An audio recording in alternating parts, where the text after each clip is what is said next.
Ufotable is seeing massive success. Ufotable, Ufotable, how do you even say that? Hold on, how do you say? Oh, okay then. Ufotable is seeing massive success that many other studios could only dream of. However, what has led to this moment of success, and how exactly did the studio even come to be? Well, our story begins all the way back in the year 2000 with a man by the name of Hikaru Kondo. In the past, Kondo had been working at TMS Entertainment, an incredibly well-known and historic animation studio known for shows like Lupin the Third, Sherlock Hound, and Detective Conan. However, what's very interesting is that TMS didn't exclusively work on Japanese shows, but also Western cartoons. And it's some of these cartoons that Kondo actually worked on. I started out working at Tokyo Movie Shinsha. After working on joint projects, I worked on Spider-Man the Animated Series, Animaniacs, among other things, and An American Tail. That was a tough one. The second film almost killed me. As is the case with a lot of anime studio origin stories, Kondo wanted to work in an environment where there was more freedom for him and his co-workers to work on the things that they wanted to work on. And with his own studio, Kondo would be able to not only accomplish this, but build the studio around a philosophy that he would often cite. The more you do, the more likely you are to do well. The idea was that the studio would house an array of many different people of many different specialties, all of which would help dictate the various things that the studio would do. And it was with this philosophy that Studio Ufotable would finally come to fruition in the year 2000. Again, a very strange name choice for a studio, however, there is actually a story behind it. The name comes from a literal UFO table that Kondo had purchased, and it was just so striking to him that he decided to name the studio after it. They've actually displayed this very table in the past at one of their convention booths, and wow, it really does kind of look like a UFO, doesn't it? Anyway, despite how well known the studio is nowadays, they actually started out fairly small, mostly assisting other studios with their projects. One medium that Ufotable has been no stranger to is video games, animating cutscenes for games like Disgaea, God Eater, and the Tales of series. They would even help provide storyboards for the Subspace Emissary mode of Super Smash Bros. Brawl. That said, over the years, they did work on a few of their own projects like Dakoida, Ninja Nonsense, and Garden of Sinners. However, the series that made people really begin to pay attention to them was their work on the Fate series. Fate, which began in 2004 with Fate Stay Night, was a series of visual novel games which would go on to become very popular in Japan. Of course, it would make sense that a studio like Ufotable, who was already very familiar with working on game properties, would be given the opportunity to adapt the series into anime form. And it was here that people would see just how high quality Ufotable's work was, with incredible flashy looking action scenes that just got your adrenaline pumping. This was the turning point for Ufotable as a studio when more and more eyes were on them, most notably the eyes of Shueisha. In 2016, Weekly Shonen Jump had this new little manga called Demon Slayer. You know, I doubt any of you have heard of that before. In all seriousness though, at this point, Demon Slayer was doing pretty well for a newer series in Jump. It seemed like a pretty promising avenue for a potential anime adaptation. However, instead of going for a studio like Toei or Bones, Shueisha instead opted for, you guessed it, Ufotable. Like we said before, Ufotable had this knack for making their anime look very high quality and even cinematic, especially their fight animation, something that would fit Demon Slayer like a glove. And well, I'm sure a lot of you know what happens next.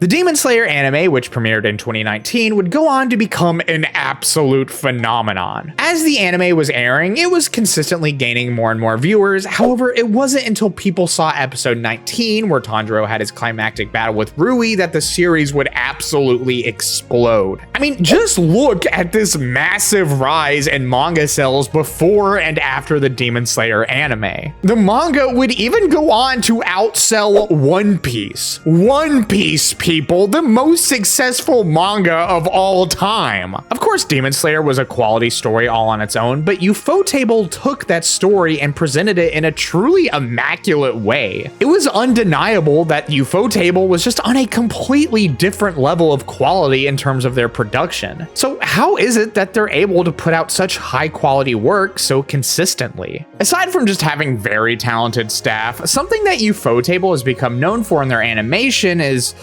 oh god, not that dreaded word, CGI! Okay, but really, Ufotable uses a ton of CGI. And I know that when a lot of anime fans hear that, they probably recoil in their seat a bit and get flashbacks to Berserk 2016. However, the way they use CGI is kind of ingenious. A lot of the CGI that Ufotable uses is environmental, and when combined with more traditionally animated characters, it creates this incredibly unique aesthetic that's kind of become their signature. I'm not always the biggest fan of CGI characters, but when you plop a 2D character in a 3D environment like this, it makes it look so much bigger and cinematic. Along with this, Ufotable does something that a lot of other studios can learn from, and that is to focus on a few things at a time. While many other studios are taking on as many projects as they possibly can, drowning themselves in endless deadlines, Ufotable will typically only take on one large project at a time and put most of their effort into that. They'll do some smaller things here and there, but for the most part, a lot of their work is going into one thing to make that one thing as good as it can possibly be. And what also helps make this easier is that Ufotable will typically do most things in-house. As more and more studios take on an overwhelming workload, it's becoming more prevalent to outsource a lot of that work to animators that work outside of the studio. And this tends to make communication and workflow a lot more complicated. However, when you keep everyone together under one studio, it makes the process of creating animation much more simple. There's not as many hoops that you have to jump through just to communicate to the rest of your staff, creating a much smoother workflow. And this is what has led to Ufotable's reputation for incredibly high quality work, some even memeing that the studio has an unlimited budget. However, as we would soon discover, that was far from the truth. In 2019, Ufotable would come under fire from the Japanese government for tax evasion. It was found that the studio had around $4 million worth of income that had been hidden, and Kondo actually went on record explaining his reasoning for doing such a thing.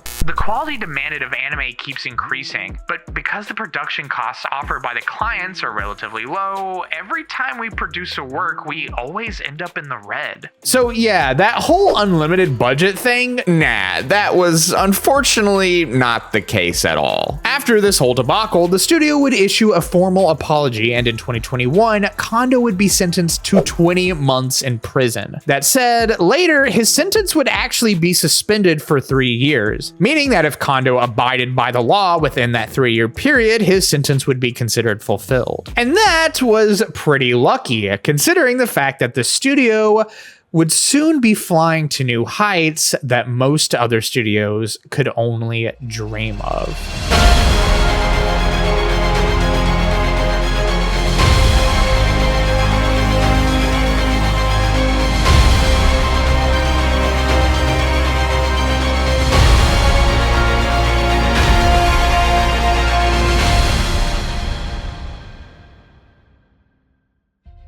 Within recent years, Ufotable has proven just how absurdly successful anime can be. With the release of the 2020 film Demon Slayer Mugen Train, history would be made. The film becoming the all-time highest grossing Japanese film of all time. For just a little context, the previous record holder for this was Spirited Away, a film from one of the most influential directors in animation history, from a legendary studio that had worldwide fame at this point. Beating a movie like that is not something that just happens. And the craziest part about all of this is that the studio would then go on to break their own record 4 years later with the first entry of the Infinity Castle trilogy. It's no doubt that the story and the characters help draw people to these films, like, of course. But we can't ignore the fact that one of the biggest driving forces that make people come in flocks to these films is the absolutely truly absurd level of work that this studio puts into these movies. I mean, look at this one shot from Infinity Castle. This one piece of footage alone has millions of different pieces of architectural assets according to the Infinity Castle handbook.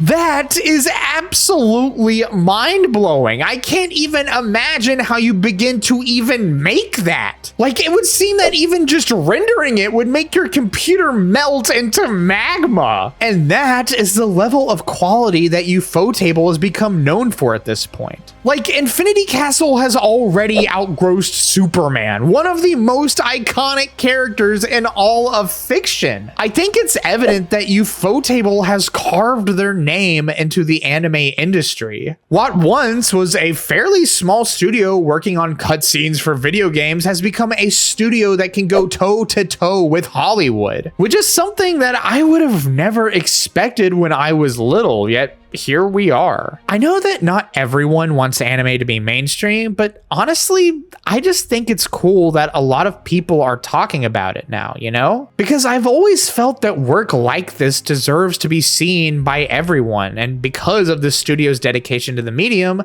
well, now it's a reality. As for the studio's future, they're still going to be working on the Infinity Castle trilogy for the next 4 years. But after that, it's not as clear. In 2022, Ufotable announced that they're working on an adaptation of the popular game series Genshin Impact, albeit there's been very few updates. So time will tell when that finally comes to fruition. Now, I personally don't know a lot about Genshin as a series, but if Ufotable is behind it, I'm probably gonna want to check it out. And that right there is the power of this studio to get me interested in a series that I otherwise hadn't had a ton of exposure to. That is the weight that their name now carries within the anime industry.